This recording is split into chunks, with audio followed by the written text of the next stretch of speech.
Hey everyone! The Last of Us Season 2, Episode 2 just dropped. And wow, it's packed with surprises and major callbacks.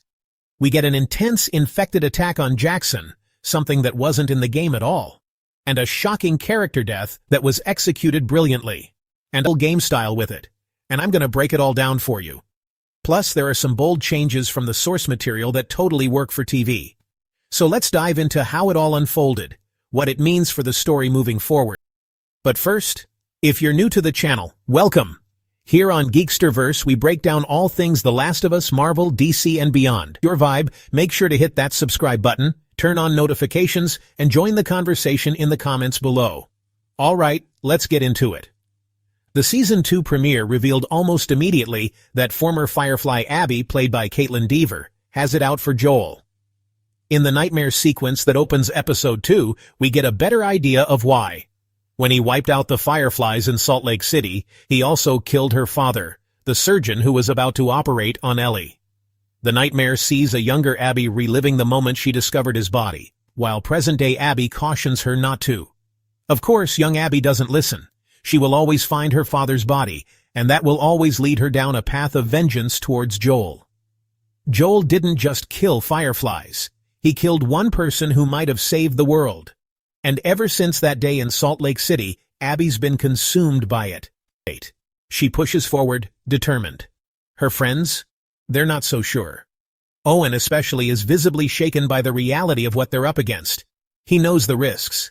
But despite his concerns, he still follows her lead. They can't say no to her, not directly. Abby's passion, her drive for revenge, creates an invisible pull. Even in the face of danger, they're powerless to stop her.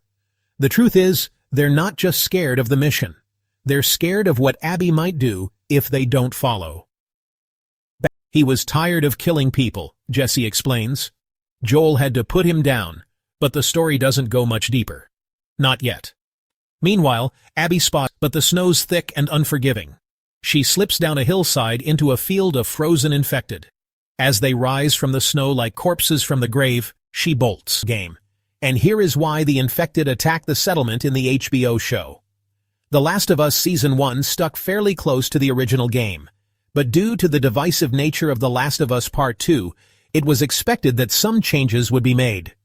The attack on Jackson is The Last of Us Season 2's biggest diversion from the game so far. Hints that something like this could be coming were teased throughout Episode 1, with the biggest clue about the attack given at the very end of The Last of Us Season 2, Episode 1. The efforts to expand Jackson have continued over the 5-year time gap between Seasons 1 and 2, and that includes digging up the previously built infrastructure. One exposed pipeline, though, revealed that a cordyceps network had been growing underneath the city.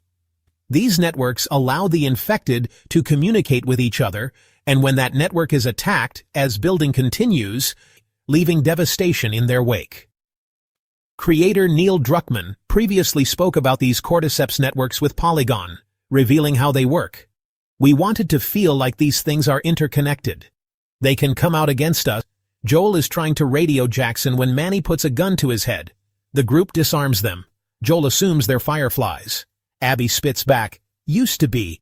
Haven't you heard? There are no more Fireflies." Mel sedates Dina. Abby turns to Joel. "Where was the last place you saw the Fireflies?" "Salt Lake City," he answers. "At least you're honest," she replies. Then shoots him in the leg. As Joel writhes, Abby orders him tourniqueted. She talks about what he did. 18 soldiers, 1 doctor. You remember him? The unarmed one you shot in the head? "That was my dad," she says. "The nurses said you didn't even look at him when you pulled the trigger." She says her militia doesn't kill people who can't fight back. But this is personal. "Some things are just f***ing wrong," she cries. Joel, ever himself, won't give her the moment. "Shut the f*** up and grabs a golf club. "You stupid old man, you don't get to rut us." It's rage. She beats him senseless. Ellie arrives, drawn by screams. His neck. Sound drops out. Ellie watches her surrogate father die. Unfinished. Unspoken. Unbearable. Talk of the timeline being spread out and rearranged made many assume that the demise of Pascal's character would come later in the second season, with some even thinking that it could be pushed to a third season, though that's clearly not the case. Joel is dead, and the scene is extremely close to what happens in the game. One major difference is who Joel is with when he dies.